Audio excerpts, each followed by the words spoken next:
हो गई। बच्चों, आज हम आपको कोण और उसके प्रकार के बारे में विस्तार से बताएंगे। तो देखिए, सबसे पहले आपको बताते हैं कि कोण क्या है। अब देखो, इसके संबंध में आपको जानकारी देंगे कि यह दो किरणों का प्रारंभ के बिंदु एक ही हो तो इस प्रकार बनने वाली जो आकृति है वो कोण कहलाती है। कैसे, देखिए, अगर हमारे पास दो किरणें हैं, एक किरण OA और दूसरी किरण है OB। अब इन दोनों का जो प्रारंभिक बिंदु है वो उभयनिष्ठ है, तो इस प्रकार जो बनने वाली आकृति है AOB ये कहलाती है कोण। तो अब देखिए, हम कह सकते हैं कि यह दो किरणों का प्रारंभिक बिंदु एक ही हो तो इस प्रकार बनने वाली आकृति कोण कहलाती है। तथा इसे, अब देखिए, इसे किस तरह से प्रदर्शित करते हैं। कोण AOB या कोण BOA या इसे हम कोण AB लिख सकते हैं। अब इसमें देखिए, हमारा जो कोण बन रहा है कोण AOB। अब ये जो उभयनिष्ठ बिंदु है O, दोनों किरणों OA और OB का, इसे हम कहेंगे कोण का शीर्ष। और ये जो OA और OB हैं, जो किरणें हैं, इन्हें हम कोण की भुजाएं कहेंगे।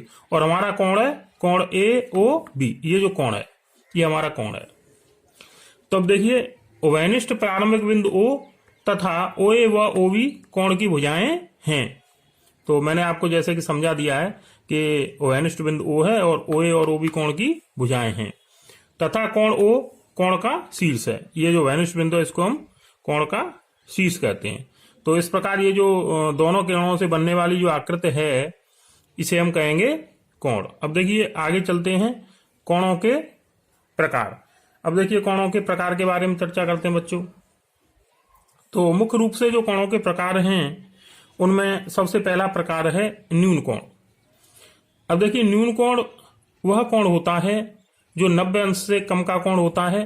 तो 90 अंश से कम का कोण न्यून कोण कहलाता है। अब देखिए, न्यून कोण कौन कौन से होंगे, जैसे 30 अंश का कोण है, 50 अंश का कोण है, 80 का है, 89 का है, इत्यादि बहुत सारे जितने भी कोण हैं जो कि 90 अंश से कम माप के हैं वो सभी न्यून कोण कहलाएंगे।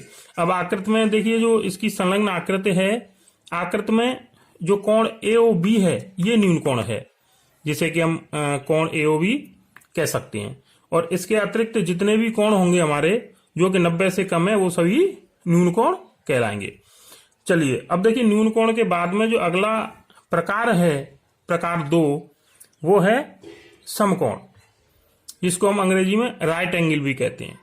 तो देखिए, ठीक जो 90 अंश माप का कोण होता है वो समकोण कहलाता है। जैसा कि आकृति में हमने आपको बताया है, एंगल AOB बिल्कुल ठीक 90 अंश माप का जो कोण है वो समकोण है। तो एंगल AOB बराबर 90 अंश का कोण है। और इसे हम ऐसे भी बोल सकते हैं, ये जो OB किरण है, जो OB किरण है ये OA किरण पर लंब है। हम इसे बोलेंगे OB लंब OA। तो समकोण, जो समकोण है उसके बाद में अगला प्रकार आता है प्रकार 3, अधिक कोण।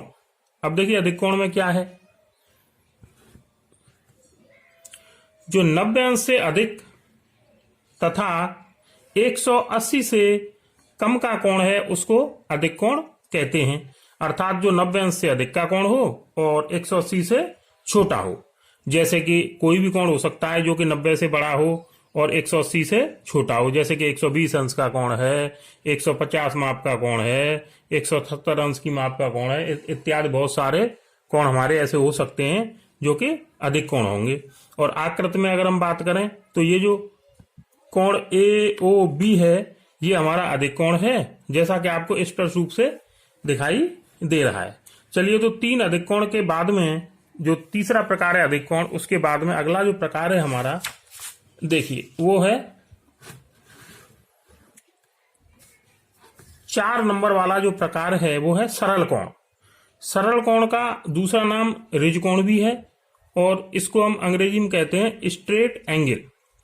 तो देखिए स्ट्रेट एंगल कौन सा होता है, ठीक 180 अंश माप का जो कोण है उसको हम कहते हैं सरल कोण, अर्थात 180 अंश माप के कोण को सरल कोण कहते हैं। चित्र में आप देखें OA और OB दो किरणें हैं जो एक दूसरे के ठीक विपरीत हैं, और इस प्रकार इनसे जो कोण बनता है वो बनता है AOB, बिल्कुल सरल कोण है, बिल्कुल जो सीधी रेखा पर बना हुआ जो कोण है वो कहलाएगा सरल कोण। और ये 180 अंश या दो समकोण की माप का होता है। तो आकृति में देखिए, जैसा कि हमने बताया आकृति में एंगल AOB सरल कोण है, एंगल AOB बराबर 180 अंश अर्थात दो समकोण। अगला जो 5 नंबर वाला प्रकार है वो है प्रतिवर्ती कोण या बृहत कोण। इसको हम अंग्रेजी में रिफ्लेक्स एंगल भी बोल सकते हैं। अब देखिए प्रतिवर्ती कोण या बृहत कोण कौन सा होता है, जो 180 अंश से अधिक तथा 360 अंश से कम का होता है, वो होता है बृहत कोण। अब देखिए कैसे बनेगा ये, कि अगर एक किरण आपके पास OA है और एक किरण है OB, तो इनसे ये जो कोण बन रहा है AOB, ये जो कोण बन रहा है चित्र में जो आपको दिखाई दे रहा है ये है बृहत कोण। अब बृहत कोण कौन कौन से हो सकते हैं, जो 180 माप से अधिक हों और 360 से कम हों, वो सभी बृहत कोण हो सकते हैं। जैसे कि 200 अंश का कोण है, 270 अंश का कोण है, 300 अंश का कोण है, इत्यादि जितने भी कोण हैं जो 180 अंश से अधिक के हैं और 360 से कम के हैं, वो सभी कोण कहलाएंगे बृहत कोण। तो आपकी समझ में आ चुका है कि बृहत कोण कौन सा है, जो कि 180 अंश से अधिक माप का कोण है और 360 से कम माप का कोण है, और कुछ इसकी आकृति इस प्रकार बनेगी जैसे कि हमने चित्र में AOB आपको बताया है। चलिए अगला देखिए, जो 6वें नंबर वाला प्रकार है वो है संपूर्ण कोण। अब देखिए संपूर्ण कोण को अंग्रेजी में हम बोलते हैं कंप्लीट एंगल। अब कंप्लीट एंगल कौन सा है, कंप्लीट एंगल वह कोण जिसकी माप ठीक 360 अंश हो, संपूर्ण कोण कहलाता है। और चित्र में जो कोण AOB है वो 360 अंश का है। देखिए ये बनेगा कैसे, कि अगर एक किरण है हमारे पास OA और ये एक पूरा चक्कर लगा के दोबारा से पहली वाली स्थिति में लौट आती है OB, तो इस प्रकार जो पूरा कोण है संपूर्ण कोण है वो बनेगा 360 अंश का। और देखिए मैं थोड़ा सा आपको इसको समझाना चाहता हूं कि जैसे अगर ये हमारी किरण OA है और ये है किरण OB, तो OA से अगर ये इस प्रकार से एक पूरा चक्कर बनाती हुई और इसी स्थिति में लौट आती है पुनः, तो ये हमारा 360 अंश का कोण होगा, संपूर्ण कोण। चलिए तो कोणों के प्रकार के बाद में अब थोड़ा सा आपको अभ्यास कार्य बताते हैं। कुछ मैं आपको कोणों के चित्र दूंगा और आपको ये बताना है कि ये किस प्रकार का कोण होगा। जैसा कि मैंने आपको 6 जो कोणों के प्रकार हैं उनके एक एक चित्र दिए हैं, बिना क्रम के आपको बताने। जैसे ये AOB, ये पहला वाला, दूसरा, तीसरा, चौथा, पांचवा और ये 6ठा चित्र है। तो आप इसको पहले बिना वीडियो के देख के हल करने का प्रयास करें और मैं इसको फिर अब आपको बता दे रहा हूं। देखिए ये जो आपको कोण पहले प्रश्न में दिखाई दे रहा है ये समकोण से थोड़ा अधिक है, तो समकोण से जो अधिक वाला कोण है उसको हम बोलते हैं अधिक कोण। तो ये फर्स्ट नंबर वाला जो है ये अधिक कोण है। सेकंड नंबर वाले की बात करें तो ये बिल्कुल सरल रेखा पर बना हुआ कोण है और ये सरल कोण 180 अंश माप का जो होता है। थर्ड नंबर वाले की बात करें तो ये हमारा समकोण से छोटा कोण है, ये न्यून कोण होगा, ये 90 अंश से छोटा कोई भी कोण हो सकता है। अगर हम फोर्थ नंबर वाले की बात करें, फोर्थ नंबर में, तो ये ठीक हमारा 90 अंश का कोण है जिसे हम समकोण कहते हैं। फिफ्थ नंबर वाले की बात करें तो ये हमारा 180 अंश से अधिक है और इसको हम कहते हैं बृहत कोण या प्रतिवर्ती कोण या रिफ्लेक्स एंगल। अगर हम 6वें नंबर वाले की बात करें तो ये एक संपूर्ण कोण है, जैसा कि हमने अभी आपको समझाया 360 अंश का जो कोण है वो संपूर्ण कोण होता है, तो 6वें वाला संपूर्ण है।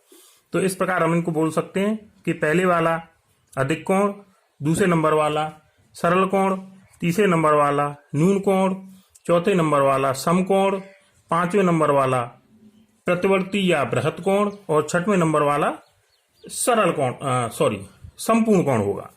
चलिए आज के लिए इतना ही, बहुत बहुत धन्यवाद।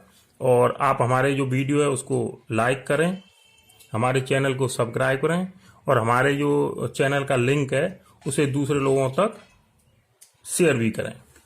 चलिए, धन्यवाद।